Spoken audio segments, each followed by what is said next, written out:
Portions of the following program are transcribed.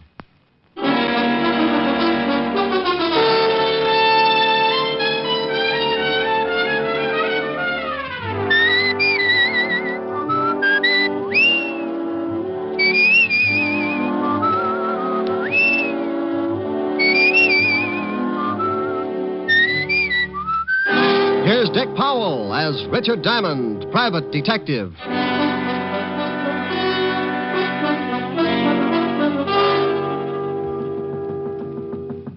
Yep, door's open. Mr. Diamond. Well, Angelino, come in. I didn't know whether you were busy or not. If you didn't hear the drums, you know I'm not busy. Drums, Mr. Diamond? Well, it's sort of a ritual, Angie. Every time I get a paying client, my landlord offers up his thanks to the goddess of joy.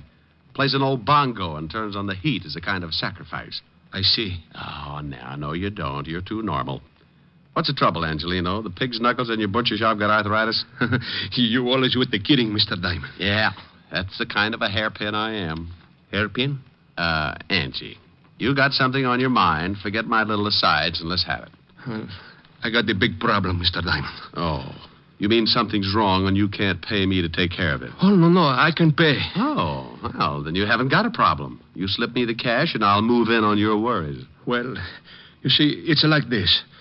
I come to you as a sort of representative for all the other butcher shops, the independent ones.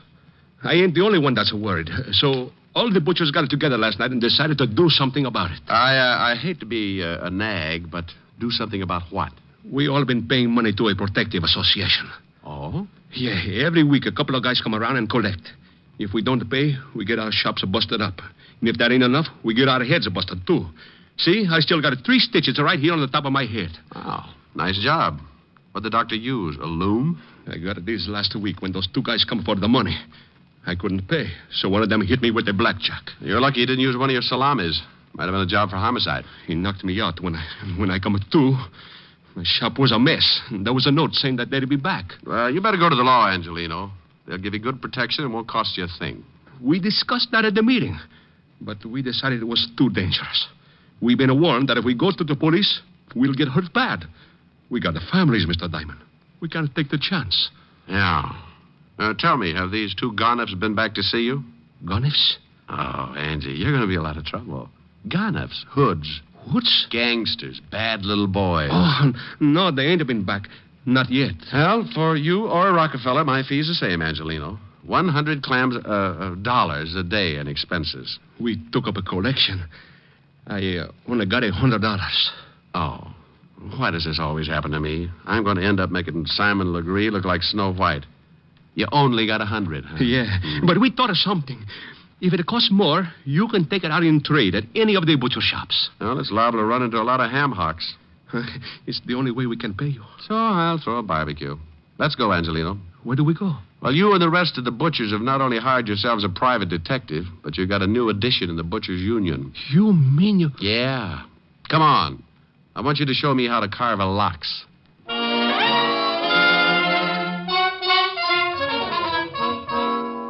Well, that's what happens when your reputation gets around to the butcher shops.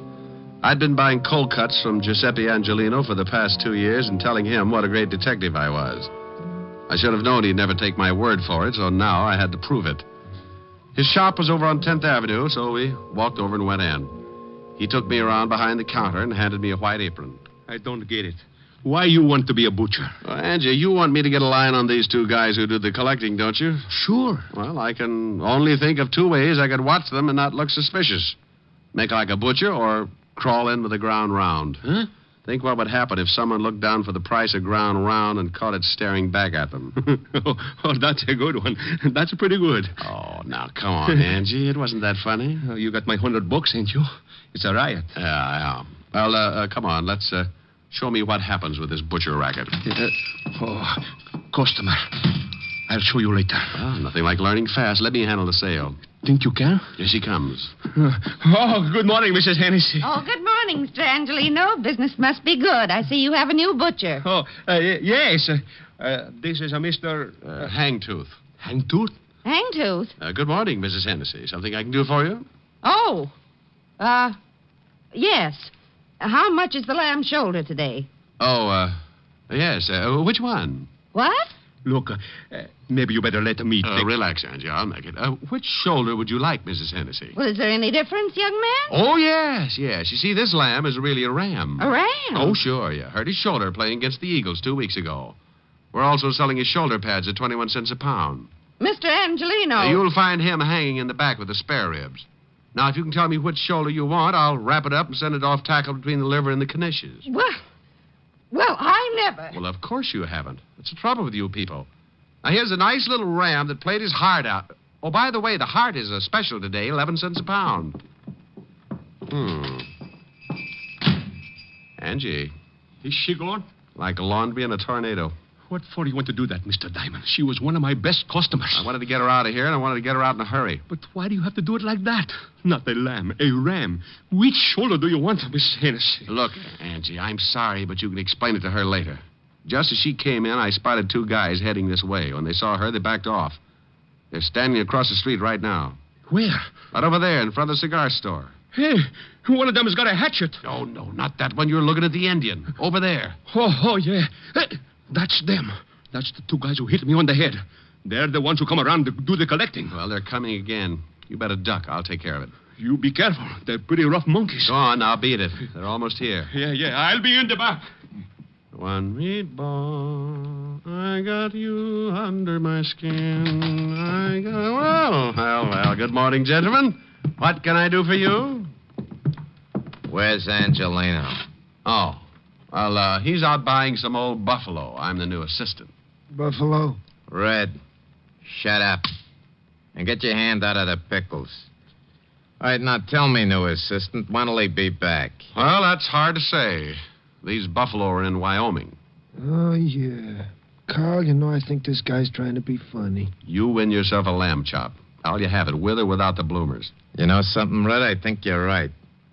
What's your name, laughing boy? Hangtooth. Hangtooth. Oh, I'm going to have more fun with that. It throws everybody. Well, look, Hangtooth. You know who we are. How many guesses? You won't even need one. We're in a hurry.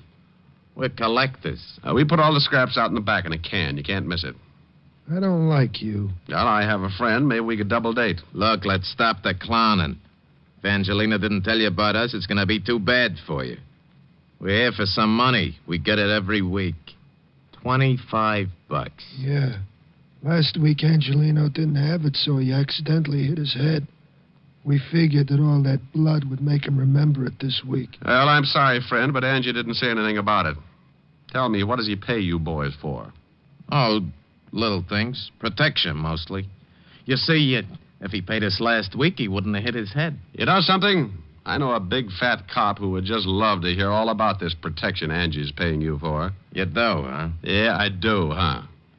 Well, look, seeing as how you're a new boy around here, maybe we ought to tell you first. Why don't you do that? Let's go on the back. I like it here. I listen better. You do, huh? Is that all you guys can say? Now get out from behind that counter. Oh, I want to explain the thing to you. Yeah, go on, Red. Explain it to Mr. Hagtooth. Hangtooth. You'll have to pardon him. He don't hear so well. How's your hearing, Hangtooth? Depends on what I'm listening to. If it's dull, I might end up with an ear trumpet. You might end up with one whether it's dull or not. Now, seeing as how you're working for Angelino, you're going to need protection, too. So let's have the $25. I want to know what I'm buying.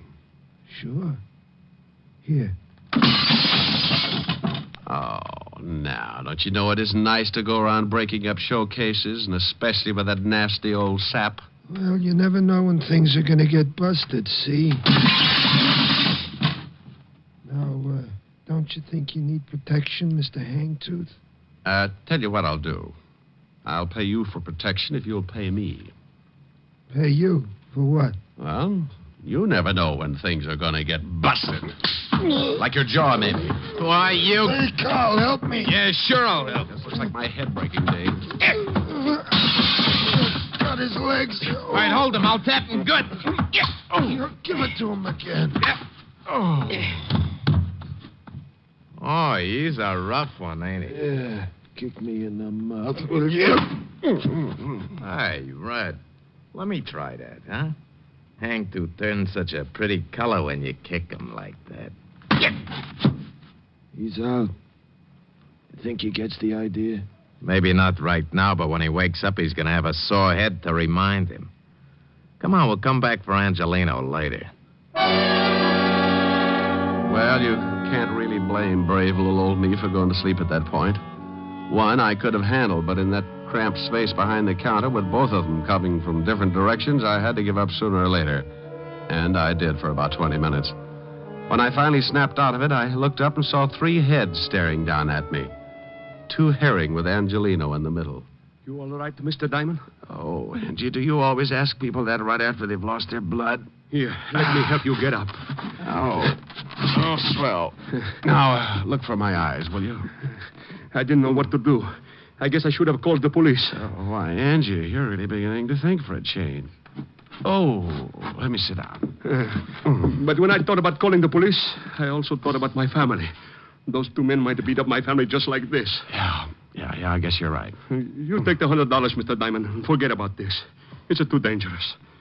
When they come back, I'll pay them the money and nobody gets hurt. Look, I can understand why you're scared, Angie. Those 2 headhunters aren't kidding, but you can't let them get away with it. I can, and I will. I ain't taking no more chances. First, they bust up my shop, then they bust... No, thanks. I've had enough. Okay, Angie. Here's the 100. No, that's yours. And then say it's a present. Buy yourself some new glass for the counter. What are you going to do? Well, now I got no obligation, Angelino. Just a sore face and a nasty disposition. I won't get back to normal until I find those 2 guys and tie their necks in a bow.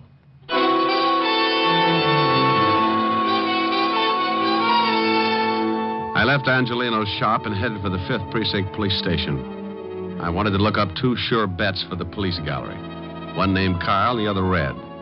2 guys who went around scaring poor little businessmen like Angelino. By the time I reached the station, the aches from the beating were making me very unhappy, and when I walked into the squad room, I spotted something that didn't make things any better. Yeah, what do you... Holy cow, Diamond. Well, Otis, I'm glad you noticed. It means I put myself together all right. What's the matter with your voice? I got a cold. Sound like you swallowed a rattlesnake. Yeah? Well, what happened to you? Oh, don't be silly. I always bleed just before lunch. Yeah, how'd it happen? It wasn't easy. Is the lieutenant in? Sure, go ahead. Thanks. Say, Otis, when are you going to start shaving in the morning? Why? What's wrong? Your 5 o'clock shadow is 4 hours fast. Oh. Hello, Walt. Now you listen to me. Wow. You like it? What hit you? Wait till the bruises show up. I come on in Technicolor. Someone sure did a good job. And that someone is 2 guys, one named Red and the other Carl. Red, then Carl. Yeah. I got closest to Red. Name matches the hair, busted nose, about 190, and very nasty with a sap. And Carl? Dark greasy. Well-dressed, if you like the type. Big boy with a scar under his right eye. You sure pick 'em. You know them? Yeah, I think so. Here's one of them. Let's see. Yeah, you are so right. This is sweet little Carl, all right. Carl Tate, sort of a new boy, import from Chicago. Here's the other one. Yeah? Yeah, that's Red. They work together, a couple of muscle men. Red Dillon. Arrests all over the place. One conviction, assault with a deadly weapon. What'd they go after you for? They've been pulling a protection racket on some of the independent butcher shops. Who do they work for? They used to work for Jack Arnold before he got sent up. Well, I know they're not working this setup alone. It's too big. No, they wouldn't be. Hey, Tiny Easter's in town. Tiny Easter? Oh, used to be Arnold's right-hand boy. That's right. Came in about a month ago. I'd love to get something on him. Nobody has ever been able to nail him. Well, it adds up. He used to work for Arno, so did Carl Tate and Red Dillon. Now, if we can't pick him up just because 2 of his boys worked you over, I just say they weren't his boys. I don't want him picked up.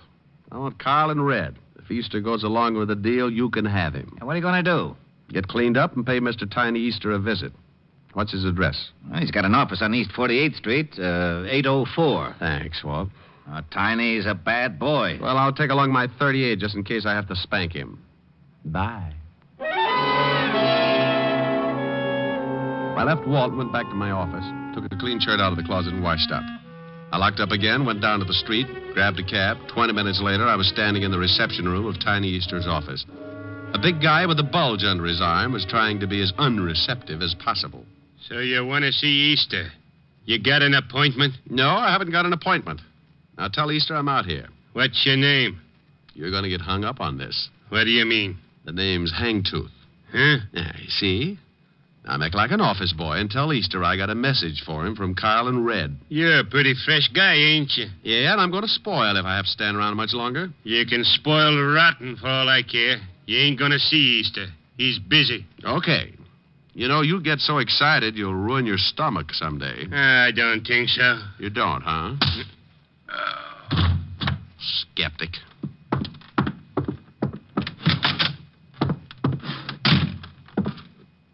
What are you on? I'm collecting scalps. Well, good for you.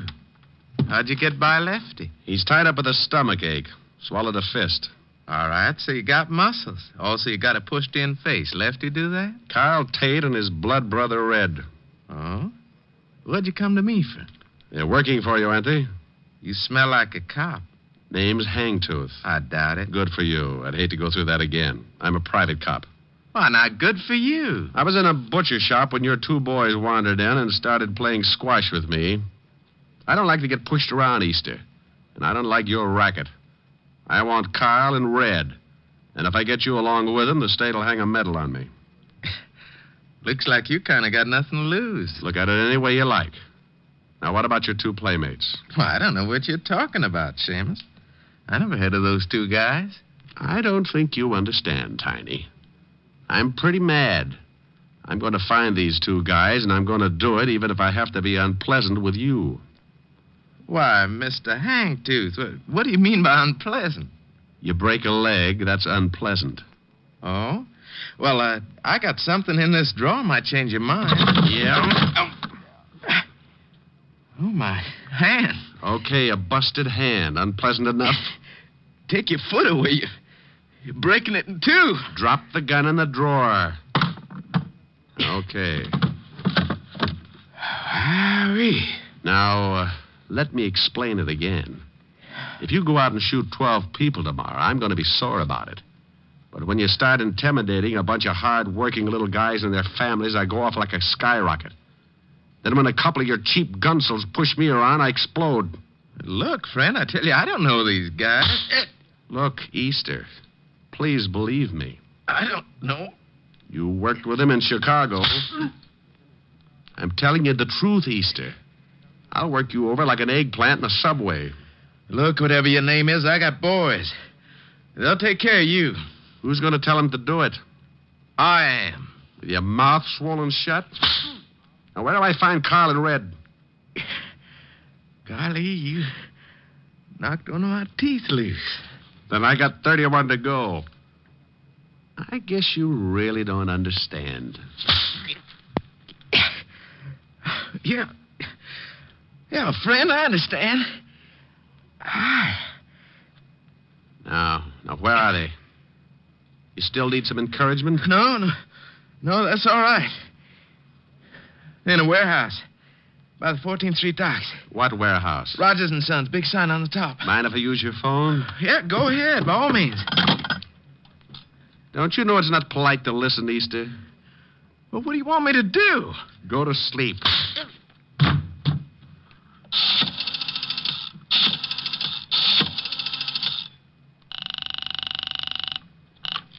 Homicide, Lieutenant Levinson. Walt, Rick, I'm up at Easter's. He let you use the phone? Yeah, he's asleep. I'm going down to Rogers' warehouse near the 14th Street docks. Carl and Red are down there. May need some help. I'll be right down. You better hop down here to Easter's and pick him up first. On what charge? I'll give you a charge after I see Red and Carl. Now step on it. But... Contact. I left Easter's office looking like a second-class rest home and headed for the warehouse on 14th Street. It was getting late in the afternoon when my cab pulled up near the river and I got out. The cold breeze was kicking up little patches of white on the water, and a light fog was moving in from the Atlantic as I started toward a big building with a sign on the top that read, Rogers and Sons, Importing. The place was boarded up, but a window in the basement showed signs of recent use, so I jimmied it open and dropped down on the dark, cold pavement. I held my breath and listened. There was a radio playing from somewhere in the front of the building, so I started moving toward it. I went up a flight of stairs and onto the first floor. The The radio was louder now, and I could make out an office door with a small light shining under the crack at the bottom. I moved up close and listened. Hey, Carl, Yeah? shut off the radio. Okay. What do we have to hide out in here for? Because Easter said to. Besides, we don't know who that guy was we worked over this morning. He might have been a cop. So he was a cop. We worked cops over before. Look, Easter said we should stay undercover for a few days, so we stay undercover. All right, now deal the cards. Oh, Off that top. get it. That's probably Easter. Yeah. Yeah? Yeah. What? He did, huh? Hey, what's the matter? Boss! What's going on? I don't know. That was Easter. The guy we worked over was in his office, pushed him around, and now that guy's headed down here. We can handle him. Sure, but something's wrong. Just as Easter was going to say what to do, it sounded like he got into a fight. I heard some guy tell him to drop the phone. Hey, the cops. Yeah. Come on, let's get out of here. Yeah. Good afternoon, boys. Hangtooth. Hagtooth. Come back here, Carl. Help me. You shouldn't have pulled a gun, Red. Since when do you butchers carry rods? Since we get pushed around by guys like you. I'm going to go get your friend. You can't leave me. I'm shot bad. I can't take it back. The law will be here in a minute. You're a lousy butcher. I hope Carl pays you good. I'll see he gets a chance to try. I left Red lying on his face and ran toward the front of the building.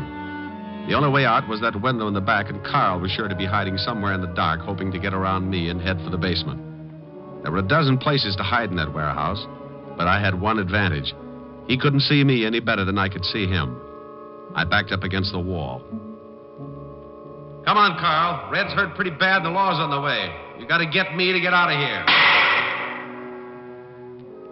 He was behind a pile of packing cases and had a big gun just to make things tougher. I eased along the wall, trying to get behind him when I suddenly bumped into something. I turned around and felt to see what it was. A ladder, straight up to the steel beams overhead. I put my gun under my arm and started up the rungs. It was tough climbing like that, trying not to make a sound and knowing all the time if he spotted me, I was an easy target.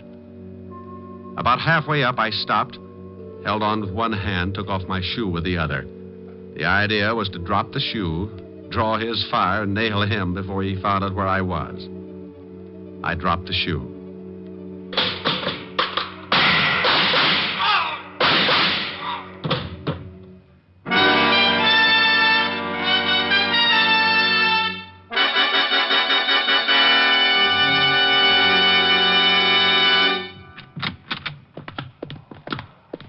Otis. Okay, only take it easy. I can't see nothing, Lieutenant. You can't say nothing either. Shut up. You sound awful. Oh. Rick. Rick? Walt? I hear him, Lieutenant. Hey. Huh? Here's some guy that's been shot. Diamond's been around here, all right. Rick! Here, Walt. Up here. What? Where the devil are you? Up here on this ladder. There he is, Lieutenant. See, where my flash is. Now, what are you doing up there? I had to get Carl Tate. He's over there behind those crates. Now get me down. Well, why don't you climb down? Whoa! Not in front of Otis. Oh, I forgot. Otis, go outside and call the fire department. Fire department? Yes, and tell them to bring a net. What? Will you get a move on? Oh, okay. Rick. Yeah? Now you stop that! Oh, okay. But it's so seldom that I ever get a good laugh at your expense. Okay, but you know this is a serious thing with me. How far up am I? I'd say about 40 feet. Oh. Now, take it easy. Just don't look down. Walt, Yeah? promise me something? I won't tell Otis. I'll say you got stuck up there. Thanks. What did you go up there for, anyway? I told you. I had to get Carl Tate. I just didn't think until I was up. Imagine the guy who shoots it out with two of the toughest torpedoes in town having a horrible fear of heights. Boy, if that isn't one for the books. You know, I'll never forget the time that little blonde trapeze artist got stuck. Walt, Yeah? I hate you.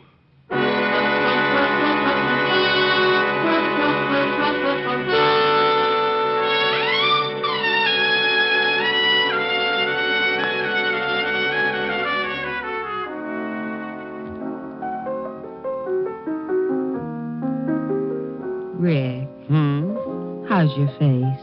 Fine. How's yours? Now you stop that. Oh, nice and soft. Rick, What's the matter? I'm just nuzzling a little. you're just nuzzling a lot. You want to nuzzle, you got to sing. Oh, no. No nuzzling. Oh, yeah. No sing, no nuzzle.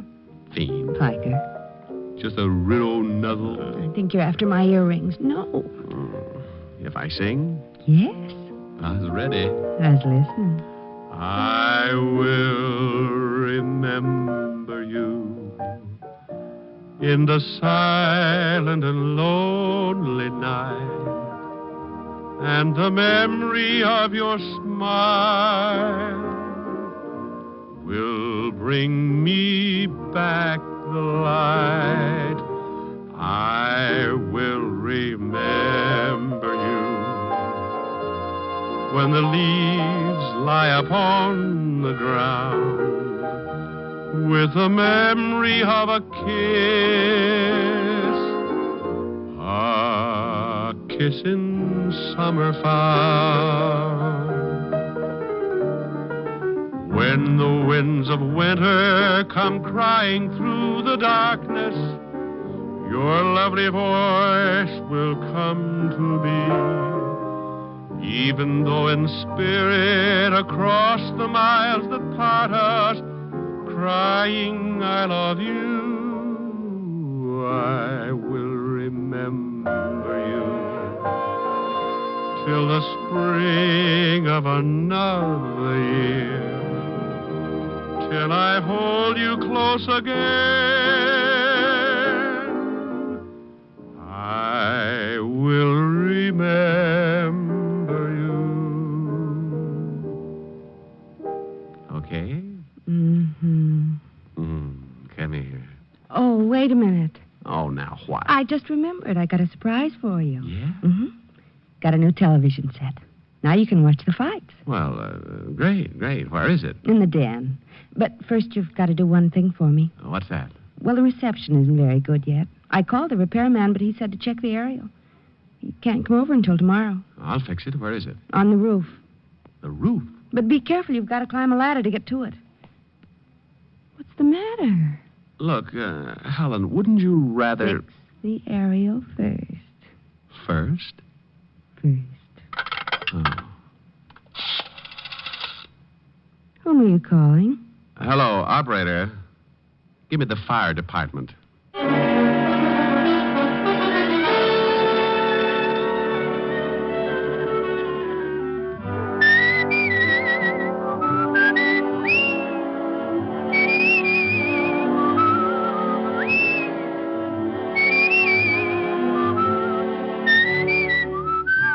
You've just heard Richard Diamond, Private Detective, starring Dick Powell. Helen was played by Virginia Gregg, Lieutenant Levinson by Ed Begley. Also in our cast were Wilms Herbert, Nestor Paiva, Paul Frees, and David Ellis.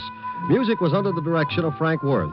Richard Diamond is written and directed by Blake Edwards. Portions were transcribed. Dick Powell soon will be seen in the screen version of the best-selling novel, Mrs. Mike.